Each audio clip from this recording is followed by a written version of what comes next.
Prime Minister Narendra Modi has said India strongly believes that its economic growth must bring benefits to its neighbours. Inaugurating through video conference from New Delhi a stadium in Jaffna along with Sri Lankan President Maithripala Sirisena, PM Modi assures that India will walk alongside the country as it charts its own path to progress and prosperity for all its citizens. Prime Minister Narendra Modi and Sri Lankan President Maithripala Sirisena jointly dedicate to the people of Sri Lanka the newly renovated Durayappa Stadium in Jaffna.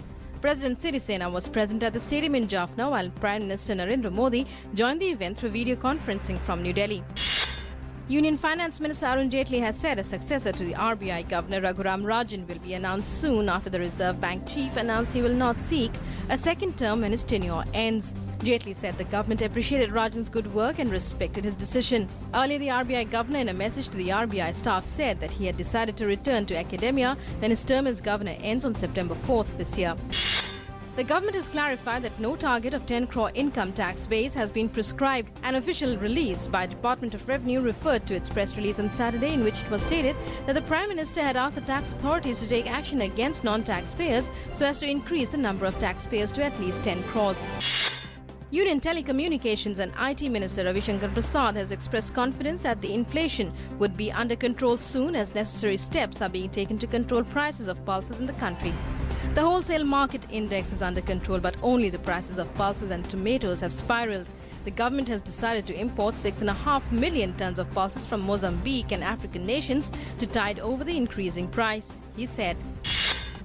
Government in principle has decided to allow export of Akash missile systems to certain countries who have friendly ties with India. Defence Minister Manohar Parrikar has said the government had taken a very conscious decision that 10% of the missile capacity will be permitted for export.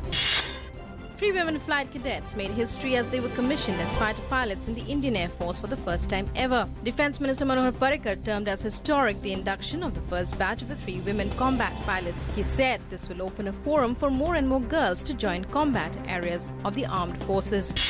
Union Home Minister Rajnath Singh has appealed to Maoists to shun violence and come forward for peace. Addressing a public meeting near Bilaspur as part of the Vikas Parv to mark completion of 2 years of the NDA government, he said the government is always ready for talks if the Maoists shun violence. However, he maintained that the government would not remain a mute spectator if they continued to unleash violence. Union Human Resource Development Minister Smriti Irani has announced that the government has decided to open yoga departments in 6 central universities of the country in 2016 to 17. The minister also said that UGC is considering a proposal to include yogic science in national eligibility test. The monsoon has made its way into Bihar, Odisha and West Bengal with rains drenching parts of the 3 states. The Met Department has predicted heavy to very heavy rains in Bihar, Gangetic West Bengal, Odisha, Vidarbha, Chhattisgarh, Telangana, coastal Karnataka and Kerala. India and Ghana have agreed for civil nuclear cooperation. Talking to reporters on board a special aircraft, President Pranab Mukherjee said India had received strong support from the African countries on the urgent need for reforms in the United Nations Security Council. The president returned home after a 6-day successful visit to Ghana, Ivory Coast and Namibia. Iraq's defense minister has said that Iraqi forces have renewed their offensive against the Islamic State group around the second city of Mosul after driving the jihadists out of most of Fallujah. Iraqi commanders have announced the launch of an offensive to retake Mosul and surrounding Nineveh province in March, but under political pressure the government has diverted forces to Fallujah, west of Baghdad, last month.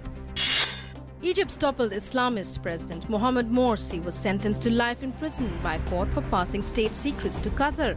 The court also upheld death sentences given to 6 Muslim Brotherhood members in the same case and awarded life imprisonment to 2 others.